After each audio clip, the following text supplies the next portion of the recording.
పశ్చిమ గోదావరి జిల్లా భీమవరంలో పెద్దమీరం రఘురామకృష్ణంరాజు ఇంటి వద్ద మీడియా సమావేశం నిర్వహించారు. ఈ సందర్భంగా ఆయన మాట్లాడారు. కడప పార్లమెంటు స్థానంలో గత 2 రోజులుగా శ్రీమతి షర్మిలారెడ్డి, శ్రీమతి సునీతారెడ్డి వీళ్ళెవరో కాదు, ఒకళ్ళు జగన్మోహన్ రెడ్డికి స్వయంగా తోడబుట్టిన చెల్లెలు, ఇంకొకళ్ళు మరి ఆయన రాముడికి లక్ష్మణులాగా ఎప్పుడు ఈనాడు రాజశేఖర రెడ్డి గారు గీచిన గీటు దాటని వివేకానంద రెడ్డి గారి అమ్మాయి సునీత, వీళ్ళిద్దరూ కూడా తన అన్న ఎంత పనికి మాలినవాడో మరి చెప్పుకుంటూ మొత్తం బస్సు యాత్ర చేస్తున్నారు.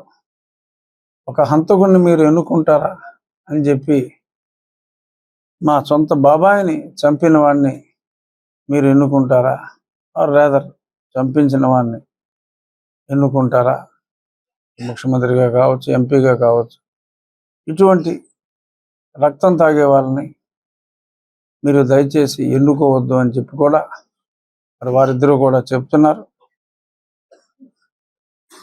కొందరు మహిళా కమిషన్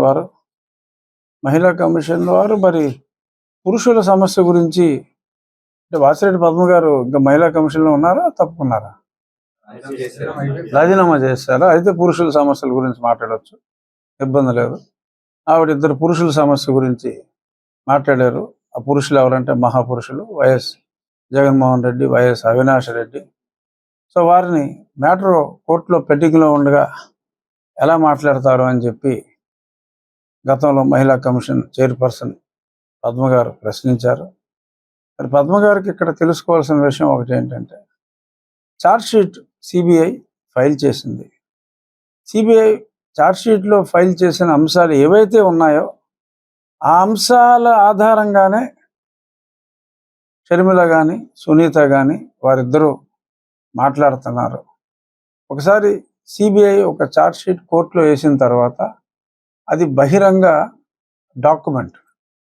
సో అటువంటి బహిరంగమైన డాక్యుమెంట్ వచ్చిన తర్వాత దాని మీద కామెంట్ చేయటంలో తప్పేమీ లేదు. ఫలానా డాక్యుమెంట్లో ఇలా ఉంది. మొన్న వచ్చిన వివేకం సినిమా కూడా ఆ సిబిఐ ఛార్జ్షీట్లో ఏదైతే అంశాలు ఉన్నాయో అదే అంశాలని యథాతథంగా మేము చిత్రీకరించడం జరిగింది అని చెప్పి మర్చిపోయినా. అదేదో కేసు వస్తుందన్నారు, ఏమైంది నిన్న? వివేకం కేసు ఏమన్నా జడ్జిమెంట్ వచ్చిందా?